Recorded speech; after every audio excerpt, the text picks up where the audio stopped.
But also, let's turn it around today and say, hey, when we think of people who are not part of church, what's in our heads?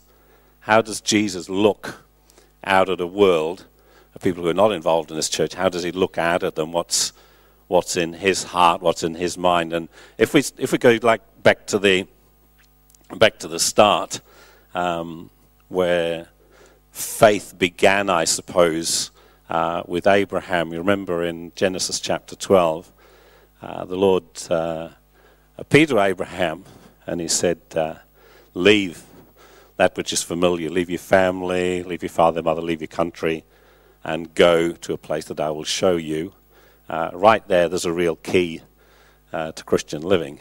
We leave one life, we go, and then he shows. It was interesting, I was thinking how Kit Buck said, if you start to follow Jesus, then that will happen. And often we're waiting to be shown before we'll go. Because if you go, I'll show you. But the bottom line of that promise, that covenant that was, it's called the Abrahamic covenant that was made there, the bottom line was, through you, all families on earth will be blessed.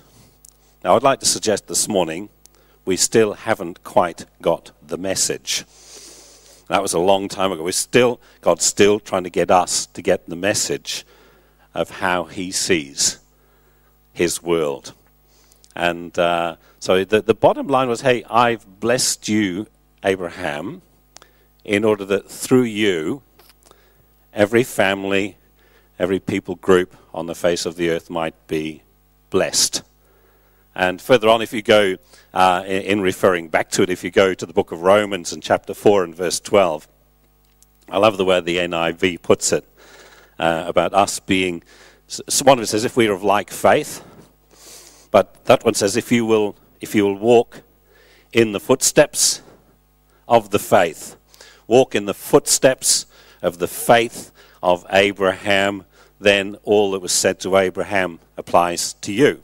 So I like, again, there's that sense of momentum if you walk in the footsteps of the faith of Abraham. Now, obviously, through Abraham, the nation of Israel was born. And what was God's intention for Israel? The Bible's very clear. God picked out Israel, and he said he picked them out because they were the least of the nations, yeah? Not because they were the greatest, but the least of the nations, so that people would know that the blessing on this nation was because they were in touch with the living God, not because they were anybody special in any other sense. But once again, the purpose of God visiting Israel was that Israel may be a light to the nations.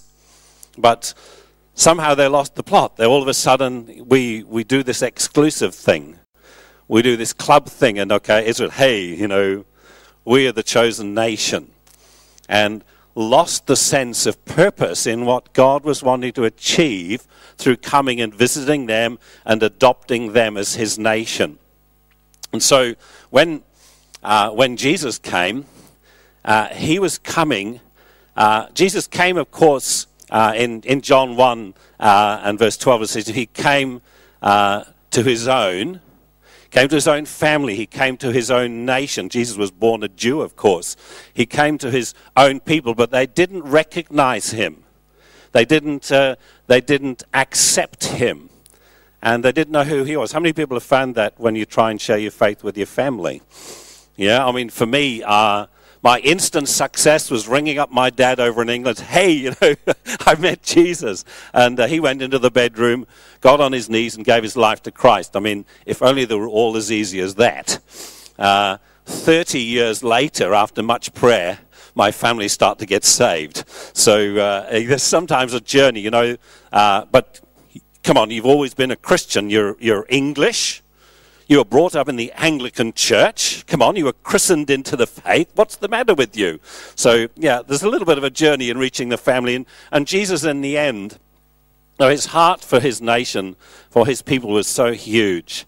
It's in Matthew 23:37. He speaks about, he said, oh, Jerusalem, Jerusalem, You kill the prophets and you stone the people I send to you. And said, I've longed to gather your children as a hen gathers her chicks under his wings. There's that incredible heart for his own people. But it's like he knew he had to do a recommissioning. And so there was only a select group. He found some people who would follow him, and he recommissioned that group with a heart to reach the world. That was his heart. You may remember when he was ascending to the Father, he said, you wait here in Jerusalem until you're clothed with power from on high. And so on the day of Pentecost, when they came and said, you'll be my witnesses in Jerusalem, in Judea, in Samaria, and to the uttermost parts of the earth. So it was very clear what Jesus' intention was. He intended that they would go to the whole world. But they still didn't get it. What happened? They began just to reach amongst their own people. Is that true? And hey, it's still us. It's about reaching the Jewish people. And that was fantastic. But that wasn't the end of the story as far as God was concerned. There's one guy I absolutely love in the Bible. He is not often referred to. He's one of my favorite characters because without him, we wouldn't be here. His name is Cornelius. Now, Cornelius was a Roman centurion. He was right outside of the faith, but he was a God-fearing person, and he was a praying person, and an angel appeared to him and said, hey, because of your prayers and your giving, I've heard your prayers, and I've spoken to a man called Peter. Now, here's Peter, who, again, is a very Jewish Jew, and he's in Joppa, and he's on the rooftop, and he's hungry, and he has this vision when he's having a sleep, and God sort of drops down all this stuff that he shouldn't eat. Amen? Bacon and pork and black pudding and things like that. All these things that in their religion they weren't supposed to eat. And the Lord said, come on, rise up, kill and eat. And he said, I may be hungry, but I'm not that hungry. I can't eat that stuff. God says, come on, rise, kill and eat. So, I did say to him 2 or 3 times, I said, look, don't you call unclean what I've called clean. Now, I'm talking about our view of people. For them, you remember when the Syrophoenician woman came to see Jesus? He said, I've only come for the lost sheep of Israel. I believe there was a touch of irony in what he said. I think he was trying to get through to the disciples' heads when he said, no, I can't give the children's bread to the dogs, because the Jews called everybody outside of Judaism dogs. That's not a very nice thing, is it?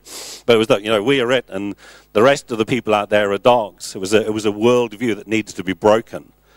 And she beautifully said, hey, even the dogs get to eat the crumbs from the master's table. And, of course, she got her desire for her daughter to be healed.